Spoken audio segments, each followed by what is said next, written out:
this Sunday for breaking news out of New Orleans. The FBI holding a news conference right now to give an update on the Bourbon Street terrorist attack that killed 14 people and injured 2 dozens more on New Year's Day. We listen now to that news conference. The last few days have been both tragic and emotional.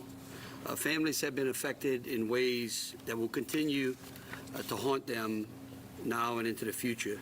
And I believe only the power of prayer and the faith in God can pull them and us through this time. You know, everyday Americans and one foreign citizens' lives have been shattered and lost. Everyday Americans like Kareem Badawi, 18 years old from Baton Rouge, who was a freshman at Alabama, majoring in mechanical engineering, played football at Episcopal School last year, and whose friend Travis said it was never about Kareem, it was always about others, and that's what made him unique. Like Tiger Besh, 27, from Lafayette, who played football at Princeton, worked for Seaport Global in the capital markets, and I quote his brother Jack, who said, "I can't wait to show you the big things I will do in this world, to tell my kids about you and the man you shaped me to be." And his mom, Virginia, who says that evil will not prevail. Like Drew Dolphin, 28, from Montgomery, Alabama, a graduate of Auburn University in 2023, was with his younger brother Matthew during the attack, whose family has described him as having lit up every room he entered and how his smile was infectious. Like Nakira Dodo, 18, of Gulfport, Mississippi, who is going to begin nursing school this month, whose mom, Melissa, begged her not to go out on Bourbon Street that night, who has been quoted as one of the most amazing persons who loved everyone and a light to be around, said Zion Parsons, who was with her during the attack. Like Billy DeMaio, 25, from New Jersey, a star student and lacrosse player who worked for Audacity in New York as an account executive, whose family and friends have described them as having an unwavering work ethic and positive attitude and kindness. Like Hubbard Guthrow, 21, of Gretna, who graduated from Shaw High School in 2021, an incredible athlete with a passion for baseball since before he could walk, it was said. His family said he had a sense of humor that was infectious, and he brightened up the room that he walked into. Like Reggie Hunter, 37, of Prairieville, who leaves behind 2 sons, Landon, 11, and Christian, 18 months old, whose cousin Travis said to know Reggie was to love him, who always was in a good mood. Like Terrence Kennedy, who was one of 9 siblings, who has been said has always had a way of being comical and been loving and kind. And his sister Jacqueline said. Like Nicole Perez, 27, of Metairie, who is a mother of a 4-year-old, Malio, and is described by our Uncle Raul as loving and caring, a person very dedicated to her job and to her son.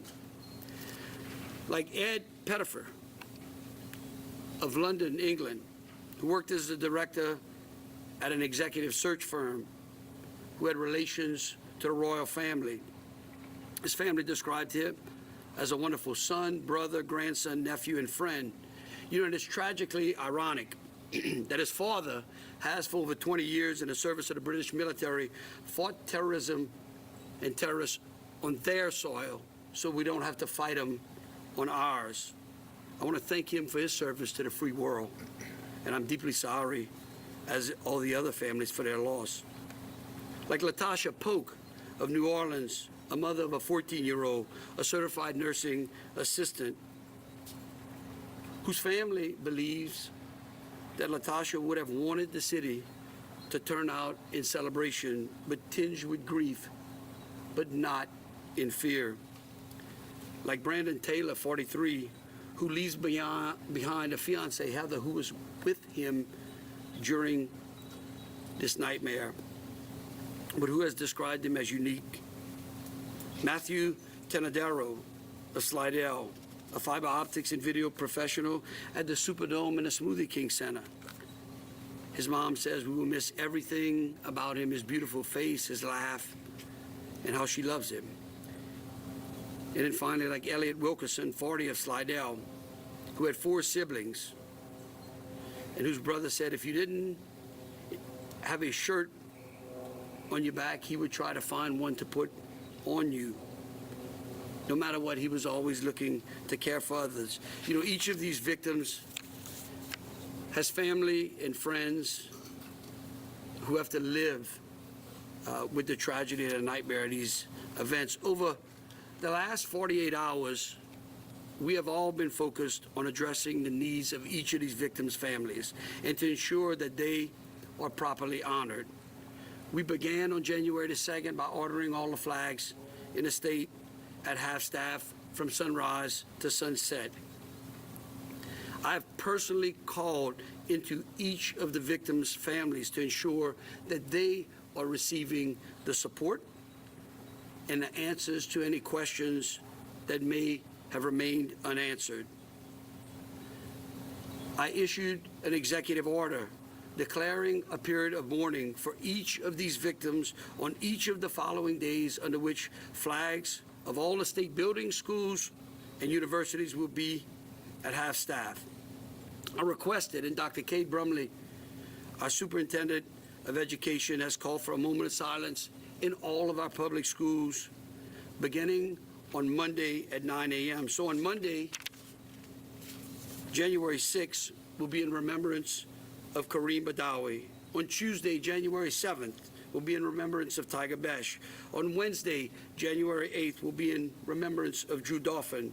On Thursday, January 9th, in remembrance of Nakara Dado. On Friday, January 10th, in remembrance of Billy DeMaio. Then again on Monday, January 13th, Hubert Gothrow. On January 14th, Reggie Hunter. On January 15th, Nicole Perez. On January 16th, Terry Kennedy. On January 17th, Matthew Tenadaro. Then again, starting the following week, on Monday, January 20th, Edward Pettifer. January 21st, Latasha Polk. January 22nd, Brandon Taylor. And then hopefully concluding on January 23rd in remembrance of Elliot Wilkerson. We have been working side by side with the Orleans Parish Sheriff's Office Crime Reparations Unit, the New Orleans Police Department's Victim Witness Unit, the FBI Special Victims Unit, the Orleans Parish District Attorney's Office Victims and Witness Unit, to ensure that these victims get the answers and the support that they need. I also called on a time of prayer from Thursday and culminating today, specifically asking pastors and clergy and parishioners here in Louisiana and across the nation to unite in a prayer of victims and their families. We have been specifically tasked in assisting families with expediting the transportation of the deceased family members home. Each citizen of Louisiana's body was offered a Louisiana State Police escort to the funeral home of their parish. Each of our out-of-state victims was either escorted to the state line or to the airport. We are working again with the Crime Victims Reparation Board to ensure that the support they are entitled to is expedited. And the FBI will discuss more details of what they're doing in coordination to assist us with these victims. And I'll tell you what I've told each one of those families. I don't think there's a person up here that wouldn't love to return them to their families. And so we will continue to ensure that their tragic loss is not forgotten. And while we can do nothing to undo what has happened, we are committed to doing everything within our power to honor these victims and support their families and friends. Thank you. Thank you.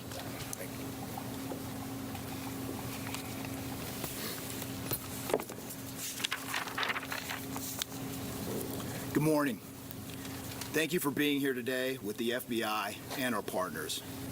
Today, in the interest of transparency, we're going to give you the latest update on the FBI's investigation into the Bourbon Street attack on New Year's Day.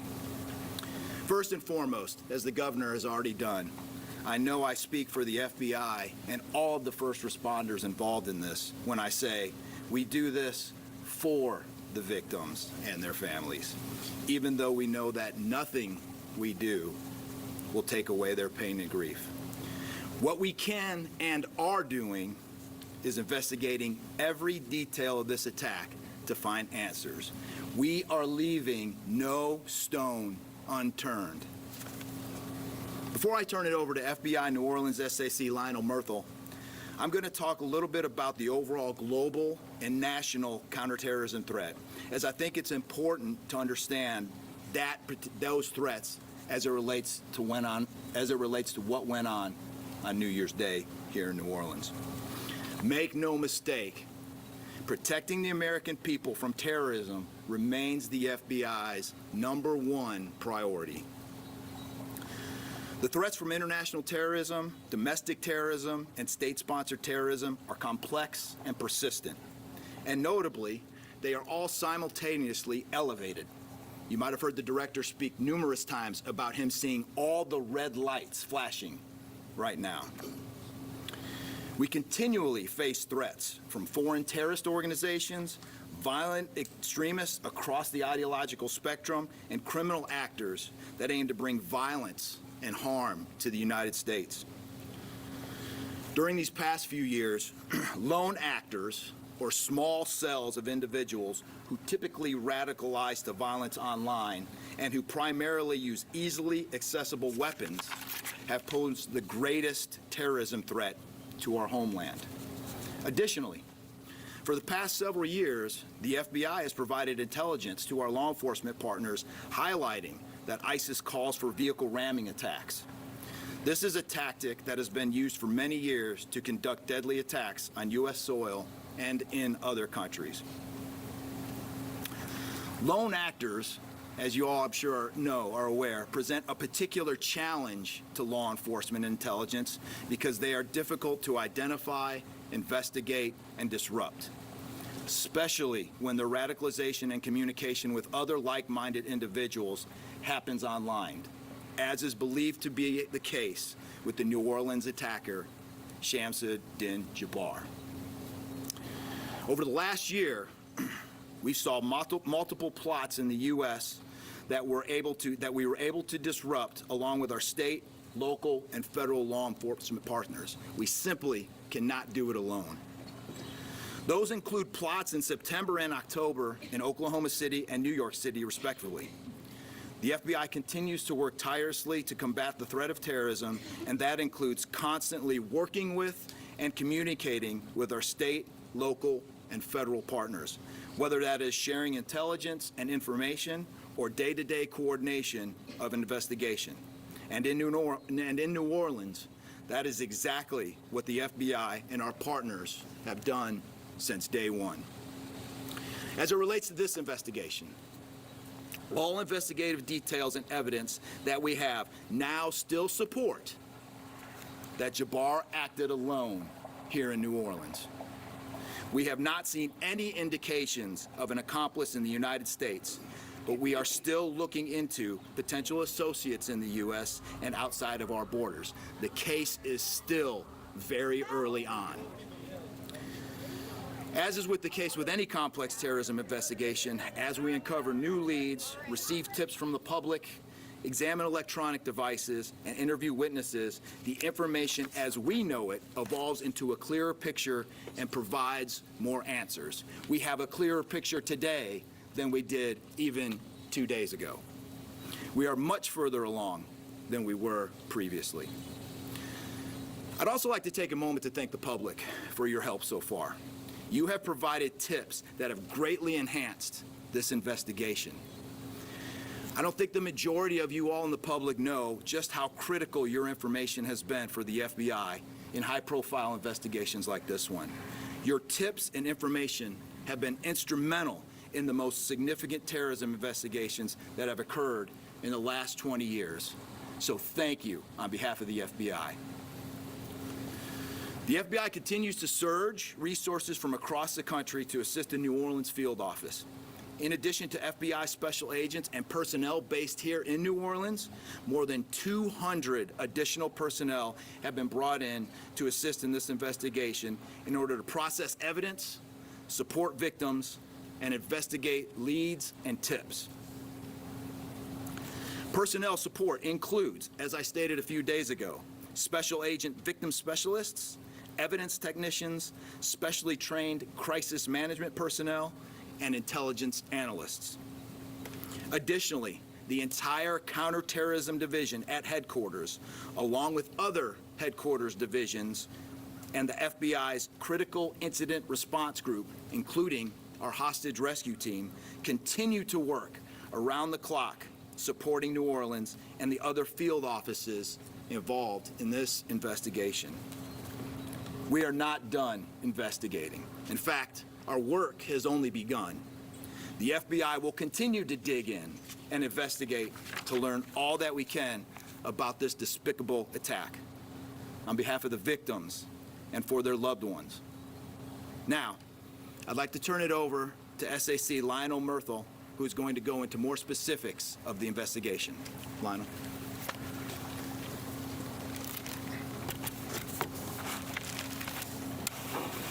Thank you, Chris. My name is Lionel Murthel. I'm the special agent in charge of FBI New Orleans. I want to thank you and the hundreds of other FBI personnel and our partners with our local, state, and federal agencies who've been working tirelessly beside us. FBI New Orleans deeply mourns the loss of those who tragically lost their lives and extend our heartfelt prayers to those who were injured, and offer our unwavering support to those who endured the traumatic experience of witnessing such a devastating act of terror. Today we want to focus on filling in some of the gaps and giving you a greater understanding of the planning that went into this horrible attack by Shamsud Din Jabbar. We are also sharing videos showing Jabbar placing the IEDs on Bourbon Street and videos he took as he plotted this hideous attack. Thanks to information provided by you, the public, this investigation is crossing state and international borders as our agents follow leads in Houston, Texas, Atlanta, Georgia, Tampa, Florida, and internationally. FBI Houston has recovered evidence at his home there, and the work now shifts to our specialists at the FBI laboratories. Interviews are being conducted with hundreds who have been identified as knowing key pieces of this complex, evolving case. We have also tracked that Jabbar traveled to Cairo, Egypt from June 22nd until July 3rd of 2023. A few days later, he flew to Ontario, Canada on July 10th and returned to the U.S. on July 13th on 2023. Our agents are getting answers as to where he went, who he met with, and how those trips may or may not tie into his actions here in our city in New Orleans. We've also discovered that Jabbar made at least 2 trips to New Orleans in the months prior to the attacks. One in October and the other a month later in November of 2024. From what we now know, Jabbar stayed at a rental home in New Orleans beginning October 30th, 2024. He was in town at least 2 days. During that time, Jabbar, using Meta glasses, recorded a video as he rode through the French Quarter on a bicycle. This video shows Jabbar during that trip in October with his Meta glasses.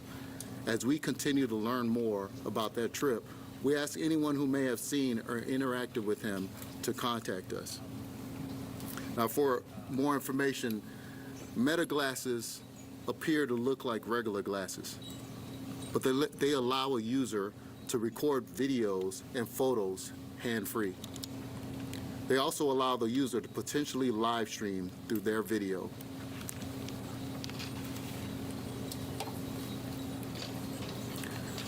Jabbar was wearing a pair of Meta glasses when he conducted the attack on Bourbon Street, but he did not activate the glasses to live stream his actions that day. Thanks to information that is coming in from the public, we now know Jabbar was here in New Orleans also on November 10th. But we are still piecing together the details of that trip. Moving closer to the day of the attacks, Jabbar is seen on December 31st at one of multiple gun stores he visited in Texas, leading up to the attack. As we go through the timeline, times we provide are approximate. Jabbar then stopped at a business in Texas where he purchased one of the ice chests he would later use to hide the IEDs. Jabbar is estimated to have entered Louisiana on December 31st, 2024 at approximately 2:30 p.m. He rented a vehicle that was seen again in Gonzales, Louisiana around 9 p.m. on December 31st. By 10 p.m., home camera footage shows Jabbar unloading the white pickup truck in New Orleans outside of the Mandeville Street rental home in the St. Roch neighborhood of New Orleans. Just under 3 hours later, at 12:41 a.m. on New Year's morning, Jabbar parked the truck and walked to Royal and Governor Nichols Street. Jabbar placed the first IED in the cooler at Bourbon and St. Peter Street at 1:53 a.m. Someone on Bourbon Street, who we have no reason to believe was involved, dragged the cooler a block to Bourbon and Orleans, where our teams found it after the attack. Jabbar placed the second IED in a bucket-type cooler at 2:20 a.m. on Bourbon and Toulouse Streets. In the videos, you see Jabbar wearing the long brown coat we showed you in a photo released earlier. That coat was recovered in the rented F-150. At 3:15 a.m., Jabbar used his pickup truck as a lethal weapon before crashing into the construction equipment and was stopped by the brave men and women of NOPD. Shortly after 5 a.m., a fire was reported at the rental home in the Mandeville Street location in New Orleans. And the New Orleans Fire Department found explosive devices on scene after entering the home. As we released yesterday, we strongly believe Jabbar was solely responsible for the fire on the Mandeville Street in New Orleans. We determined that he set the fire before heading to Bourbon Street, based on the ATF's investigation. I'd like to bring up Special Agent in charge of the ATF Field Division, Joshua Jackson, to address the details of their investigation and to explain the origin of the IEDs and the materials Jabbar used in them. SHE Jackson. Thank you. Good morning. As stated, my name is Joshua Jackson. I'm the Special Agent in charge for the New Orleans Field Division, and I want to share with the media some updates regarding the origin and cause of the fire at the Mandeville Street address in New Orleans. We'll update you on information we developed with the firearms that were recovered from the scene, as well as discuss the explosives material that was recovered in Houston and here in New Orleans at the Mandeville Street address. And I'll kind of close out with some comments about our victim witness coordinators. As to the fire, it was determined by the investigators that Jabbar drove from Houston to New Orleans by himself. Throughout his entire time at that rental location in New Orleans, he was the only one seen coming and going from that location. He left that location at 12:15 a.m. the day of the attack, and that's when he set the fire. We know this because at 12:17, the Nest thermostat converted over from heat to cool. Through the whole time and during his stay, the weather had been cold, and the heat was running inside that residence. It changed roughly 2 minutes after he left because the thermostat indicated that the temperature was rising inside the residence, and it tried to keep up with the fire that was growing inside. Let me explain what happened with the fire. He used an open flame in the linen closet area next to the washer and dryer in a closed-off hallway centered into the residence. This hallway leads into different rooms of the house: bedrooms, the front room, the kitchen. Using this open flame in the linen area, this caused the fire to grow. He also set a half gallon of accelerant, gasoline, in a plastic gasoline container in that hallway. He also poured accelerant in different rooms throughout the house. We believe he did this, and his hope was to burn the entire house down and hide evidence of his crimes. As the fire grew in this closed-off area, it eventually ran out of oxygen and fuel, and it smothered itself before it spread to the accelerants that were placed in the other rooms.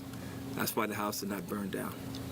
At 5:18, neighbors smelled smoke in the air, and they're the ones who contacted 911, and that's when the New Orleans Fire Department showed up at this residence and put out the smoldering fire that was there, and that's when they observed the materials inside the house and contacted FBI and ATF, and we secured that location. As far as the firearms that have been recovered in this investigation, it was a semi-automatic pistol that was used by Jabbar, and it's a semi-automatic rifle. The pistol was a 9mm, and the rifle was .308 caliber. Conducting ATF urgent traces, we determined we didn't make contact with the individual who completed a private sale of the rifle on November 19th, 2024 in Arlington, Texas. This individual, based on our investigation, does not know Jabbar. This was a chance encounter in having this private sale transaction in Texas. There's no way this individual knew that Jabbar was radicalized or had any sort of awareness that this attack was imminent. I also want to preface that private sale transactions like this in Texas are illegal. Additional firearms that were recovered from the scene, and I'm going to call them privately made silencers, and I say that we're calling that because our Firearms Ammunition Technology Division, they still need to make a determination on these devices to ensure that they actually reduce the sound of a firearm to a degree that it can be technically classified as a silencer. But for the ease of public consumption, for you all to understand what was recovered was a privately made silencer on the rifle that Jabbar was using in an attempt to muffle the sound of that rifle as he fired it. We also recovered a privately made silencer inside the Mandeville Street address, along with the explosives material. Now, there's been reports in the media about the explosive material that was recovered. That is something that is only found overseas. I want to provide more information. The explosive material recovered at the Mandeville Street address was field tested by a chemical identifier by bomb techs with ATF and FBI. This is a field test. Tested as R-salt. R-salt is very similar in look, texture, and chemical makeup as RDX, which is all readily common and available right here in the United States. These same field tests were done in Houston at Jabbar's residence, and that tested as true RDX. The FBI lab will conduct additional tests of this material, which we believe will turn out to be commonly found explosives right here in the United States. Now, what is different about this device that is somewhat unique, and it goes more to the inexperience of Jabbar. Our salt in RDX, typically you need a detonator to set it off. He did not have access to a detonator, so he used an electric match in its place to try to set off the explosive material. That is the only thing that's unique about the IEDs. IEDs themselves, how they were designed, functioned, something that our bomb techs with ATF and FBI have seen. It's not novel. What was different is he didn't use the correct device to set it off, and that is just indicative of his inexperience and lack of understanding how that material might be set off. Last comments are very important. I know that victims and family, that is the focus. That's why we're doing this job. That's why we're going, spending hours and surging resources. ATF has victim witness coordinators that are working hand in hand with all the victim resource specialists, and they're going to remain on the ground, engaged throughout services as we continue to engage and connect with the victims and the families. So our thoughts and prayers remain with them. Our focus and our energy remain with them in the city of New Orleans. And with that, I'm going to turn it back over to SAC Myrtle. Thank you, SAC Jackson. When incidents like this happen, obviously the criminal investigation is important. But the FBI never loses sight of the devastating impact on victims and their families. Helping them navigate the unthinkable is a task that we take on with a number of local, state, and federal partners. It's a task that started within hours of the attack. The work done by these professionals is done behind the scenes, as to not re-traumatize the people who did not ask to be part of this dark day in history. Today, our victim services response team and those very important partners are opening a family assistance center, which is a centralized location where victims and their loved ones can receive in-person information and assistance. St. Martin de Porres Catholic Church on Elysian Fields has graciously offered space for our professionals to provide services and also return hundreds of personal items left at the scene of the attack. We started the process of returning these items within 1 day of the attack, knowing it's crucial to reunite these precious items to their loved ones. The Family Assistance Center will open at 1 o'clock this afternoon and offer services until 7 p.m. It will then begin operating Monday through Friday from 9 a.m. until 7 p.m. until we are certain we have provided everything we can to help those who need it. I want to say thank you again to the community, to our city, and to the victims and their loved ones. We cannot change what happened, but we are working tirelessly to determine how and why this happened here. At this time, I would like to invite Mayor LaToya Cantrell to the platform.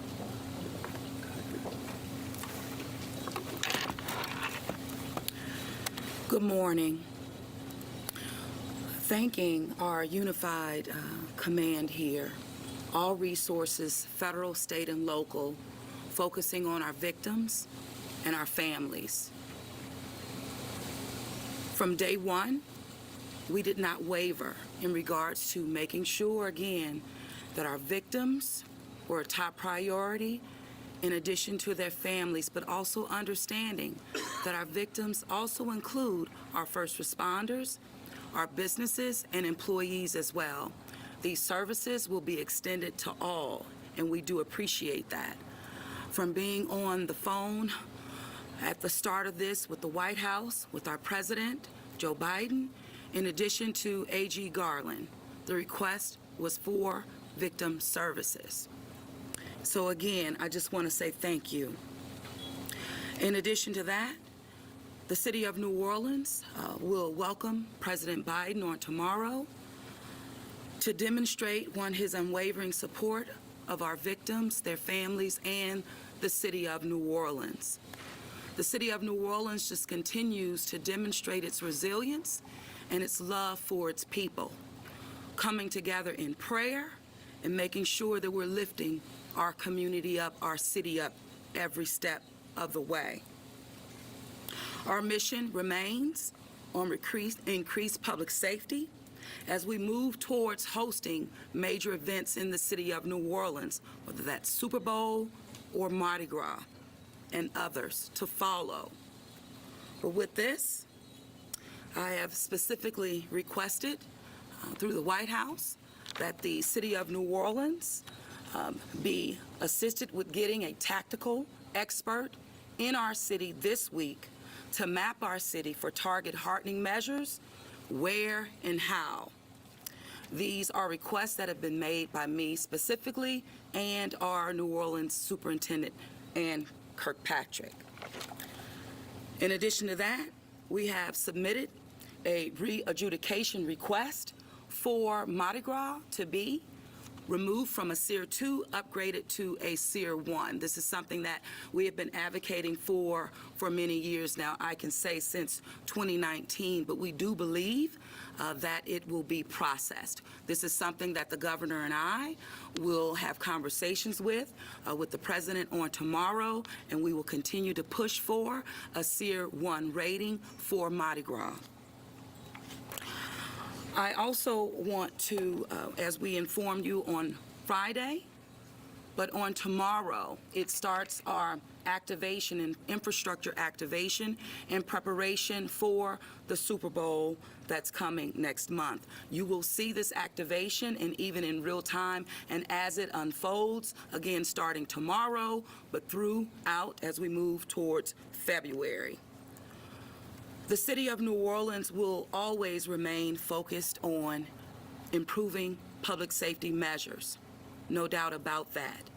But on today, we're here to ensure that our victims, our families, our law enforcement officers, our businesses, our employees are extended the resources that they need to not only move through grievement, but to get the support and the services that are so vitally important this day and really days to come. There's been a fund set up by the Greater New Orleans Foundation that will assist our victims as well with resources that can be reached. The information can be reached at gnof.org.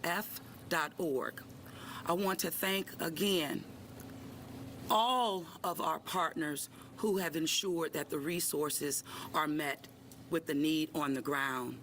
I also want to thank just the outpouring of support from residents, from cities, from countries around the world. I also have to thank my Commissioner, Tanisha Stevens, the New Orleans Police Department, just ensuring that we're working in partnership and in real collaboration, again, to meet our people where they are. But make no mistake about it, we are working collectively and around the clock, and we will not stop.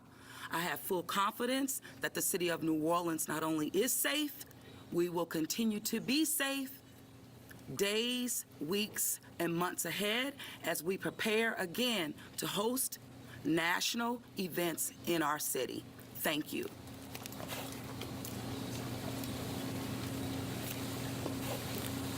Thank you, Mayor. We want to sincerely thank the public for all the information we've had so far. And again, encourage anyone who may have interacted with Jabbar to call us at 1-800-CALL-FBI or send digital tips to www.fbi.gov/Bourbon Street attack. At this time, we will take questions. Right here on the right. Maddie Kirk with Fox 8 here. Mayor Cantrell, this is regarding looking forward to security upgrades for big events such as the Super Bowl. It's being reported that those new bollard systems that will be brought to Bourbon Street are not strong enough to stop an attack like that of New Year's Day. First of all, is that true? And if so, are there plans to revise that before the game? Okay. So as it relates to, and as I mentioned, we are asking for a tactical expert to be in the city of New Orleans this week to go over all of our plans that have been put in place by a unified command that we've been working on this literally for months on end. So what we're wanting to do is to ensure that that boots on the ground with that expert advice to determine whether or not these bollards that you're talking about are sufficient. We're also asking, if they're not, we're looking for, okay, how and what and where do they need to be placed. So this is a work in progress, and we're committed to doing everything necessary to ensure public safety measures, hardening target areas in preparation not only for Super Bowl, but for Mardi Gras as well. Is there no way for the city to know now if that new upgrade would be strong enough to stop an attack like this? So what I will say is that an expert opinion is something that will assure us that what we're installing meets the need, but if not, we're not stopping there. But what we do know is that the bollards that are being placed now is a part of the Super Bowl package, and the installation has been nearing completion and will be completed in weeks to come. Now, the thorough assessment that I'm asking for will determine if, in fact, they're strong enough. So I can't say with a surety that's the case, but an expert will be able to do so and will respond accordingly. Next question. And Mayor, you mentioned that you're going to bring in this expert and you want them to kind of look over everything. We have parades that are going to be starting on Monday. What immediately can be done to make sure that those parades and the people who attend those parades are going to be secure? So what will immediately be done is what you've seen us demonstrate, even hosting Sugar Bowl in the city of New Orleans. Hardening target areas is something that we will continue to do and deploy our assets accordingly. Including the pass of these parades that are going to be happening on Monday? Absolutely. I mean, this is about making sure that all assets are deployed strategically, again, to harden any target areas for public safety. We know we demonstrated that for Sugar Bowl. We'll continue to demonstrate that in preparation for parades, Super Bowl, as well as Mardi Gras. Thank you. Right here. Kathy Park with NBC News. I have a question more so on the investigation and the images that we just saw, specifically with the meta glasses. Where were the glasses recovered, and did Jabbar wear them during the entire timeline of the attack? Yeah, so the glasses were recovered on the person of Jabbar following him being neutralized by NOPD, and we believe he was wearing them throughout the evening. And he was recording the entire time? So we don't have any indication that he was actually recording, but he was wearing those glasses.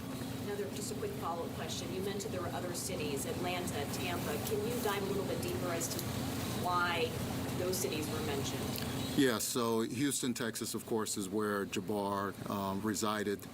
We are looking at his travel within the United States. So he has traveled to areas within the Atlanta area as well as areas within the Tampa area.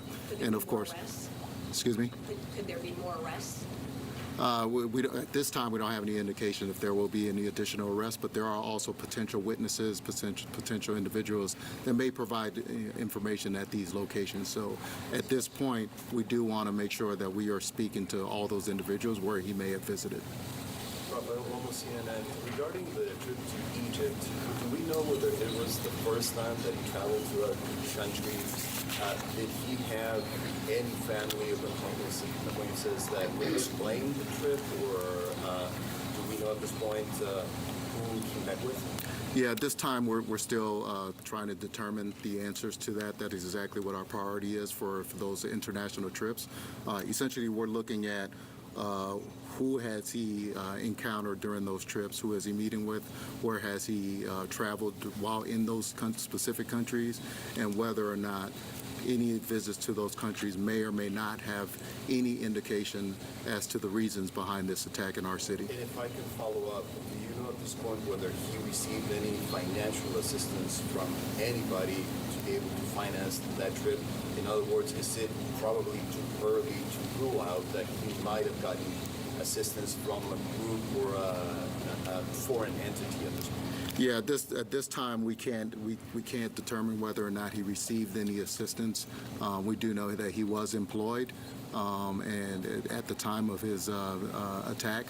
But at this point, we can't rule out whether or not he received any type of assistance. Thank you, sir. Josh Leslie with ABC News. Can you explain his trip to Cairo? On the way back, you mentioned that he had traveled through Ontario on his way back to the States.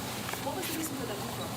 Yeah, so we don't know the reason behind that. And again, this is one of the items that we are looking to get some clarity on as to the purpose and reasoning behind each of those individual trips. So we have legal attaché offices in each one of those countries, the FBI does, but we are working with our law enforcement partners as well as our government partners as well to determine those answers. On the arsalt that was used here, as opposed to a much more common, easily gettable compound. Does that speak to someone giving him some sort of instruction? How did he get his hands on this more rare explosive? Can you speak more about that? Yeah, I'll defer that question to SAC Jackson. Yeah, so again, this is a field test that was done in the field, right? So all this material is going to be tested at the FBI lab. We believe when the chemist and the lab examines the material, it would be true RDX. Arsalt is not as common as RDX, but there's precursor materials at the house in Houston where he made this material. So the field test is preliminary. Let the FBI lab confirm the material. But again, these materials are available here, and at this time there's no indication that he received this material from overseas. Brittany Bernard, local WDSU NBC affiliate. So do you think that by the person moving the cooler would be placed in some order that potentially detoured his plan of what he had going? Yeah, I have no indication if that either deterred his plan or not. We do know that those individuals appear to be unwitting as to what was inside the coolers when they were moving the coolers or looking inside the coolers. But we don't have any indication that whether or not that deterred his plan. And as a follow-up, you initially it was said that it was other people to be believed to be a part of this. I know you said that you have no reason to believe that now. So you don't believe the person, whoever moved the cooler or anything, was in regards to this? We don't have any indication that the individuals that moved the cooler were accomplices or witting individuals. From what we've observed so far and what we've gathered through our investigation is that they were unwitting individuals who moved the cooler from location to location without knowledge of what is in the cooler. Was he driving it at all?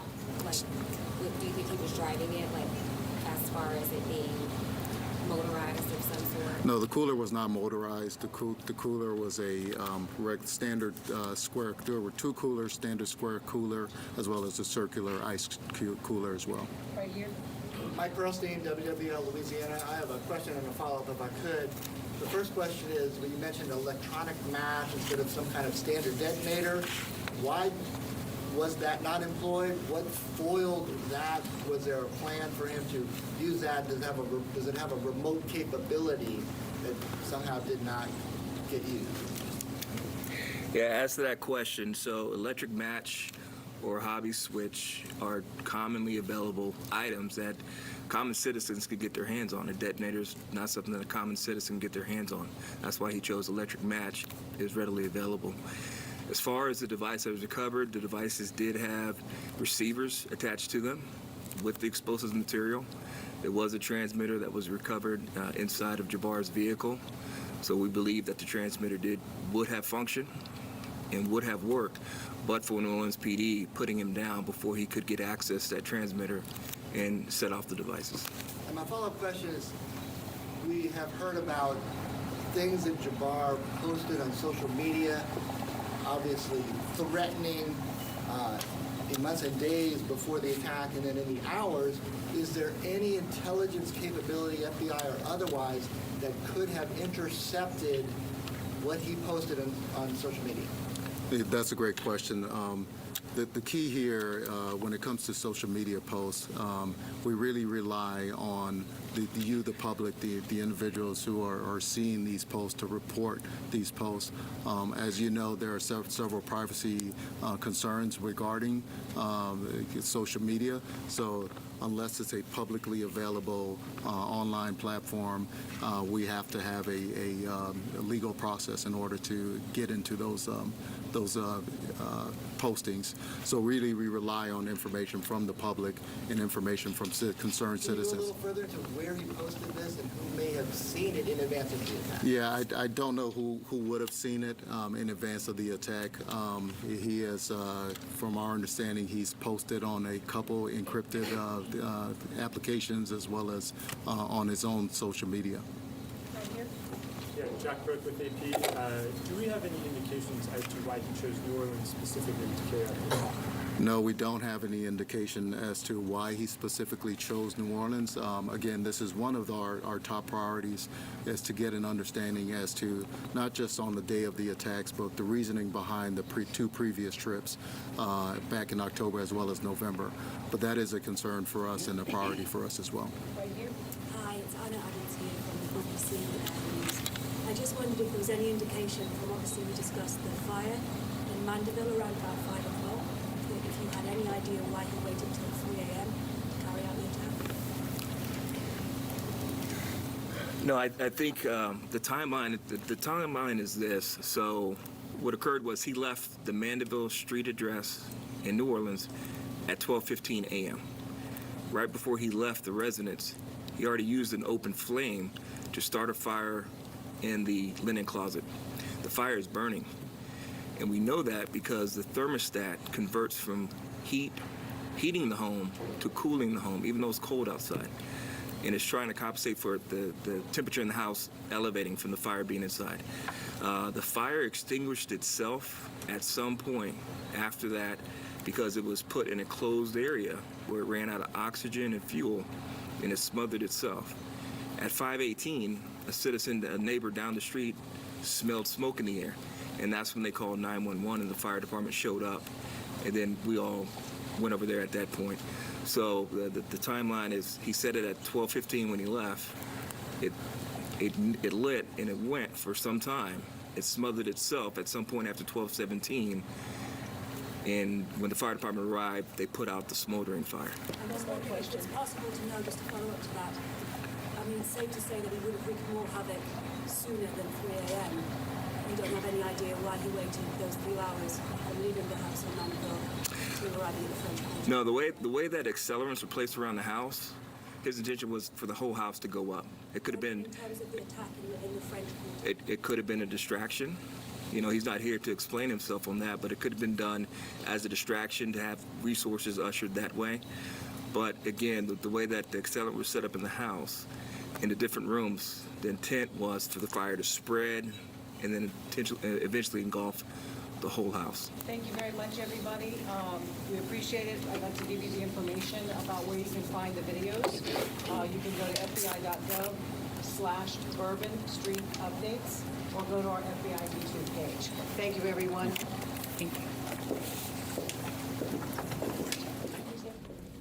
All right, if you're just joining us or you've been watching here partly in the middle of this news conference, there we just heard from the FBI as well as the ATF as well as the governor of Louisiana, Jeff Landry, and Mayor LaToya Cantrell, learning some new information in regards to Shamsuddin Jabbar, the man who they say drove that truck through a crowded street, through Bourbon Street, killing 14 people. Some key takeaways here. Given the evidence that was collected, the FBI does believe that Jabbar was the only person involved in this attack. They don't believe anyone else here in the country was involved, but they are looking into whether any associates from overseas may be involved. So this investigation is still ongoing and very far-reaching. We also learned that Jabbar made at least 2 trips to New Orleans before this attack, once in October, another in November. We were also told he was wearing Meta glasses, which allow a user to record or even live stream whenever they're doing something. Investigators do believe he made a recording of video while riding a bike in New Orleans down Bourbon Street when he made one of those visits. He was also found with a pair of Meta glasses during this attack after police shot and killed him, but they don't believe he was doing any type of live streaming at the time. And we also got some chilling details when it comes to those IED devices, which were basically coolers that were placed in the quarter by Jabbar. We're told that his inexperience when it comes to explosives is one of the reasons that they did not detonate. You heard our Mike Pearlstein ask about that in the question and answer section.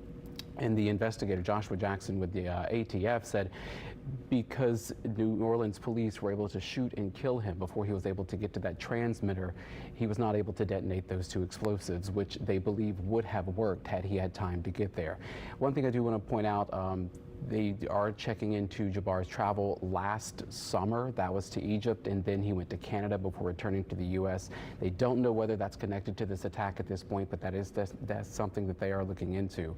When it comes to that fire at the Airbnb that Jabbar was staying in on the day of this attack, we're told he intentionally set fire to that home, trying to destroy evidence. He set a fire in a linen closet, hoping to destroy all of the evidence. We're told a semi-automatic was found with him, as well as a handgun, both purchased in Texas, one at a store, a gun store, the other through a private individual.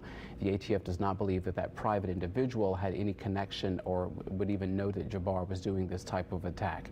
There is, as of today, going to be a family assistance center set up for victims, families of this attack. This way that they can be reconnected or reunited with some of their personal belongings, as well as get support services and in-person information about where to go and if they need anything. That's going to be at the St. Martin Catholic Church that's on Elysian Fields. It's going to open in about an hour at 1 o'clock. It will then close at 7 o'clock today and then operate from 9 until 7 p.m. until they feel comfortable enough that all personal belongings have been returned and that victims and their families are getting the support that they need.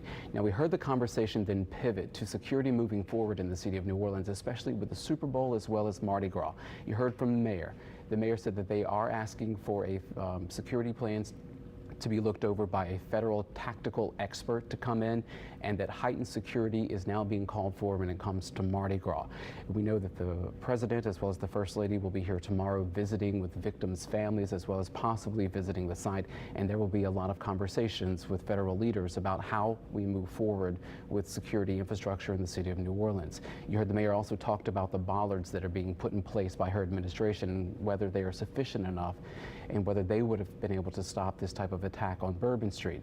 The mayor said that that's going to be part of this tactical review of the city's infrastructure, just to see if those are the ones that need to be in place or if something further needs to happen. Moving on to some of the explosive materials found, there was some question about whether Jabbar had gotten these materials from overseas. Joshua Jackson from the ATF says that they are still doing some field tests and they're going to do some lab tests. And at this point, all indications are that those bomb-making materials are materials that people can get right here in the U.S. and that nothing was brought in from overseas at this point. So a lot of information, new details that we have gotten about the suspect, as well as this investigation that is far from over. We, of course, will have much more for you coming up in later newscasts today, as well as online. We'll get you back to programming now. This has been breaking news from WWL Louisiana.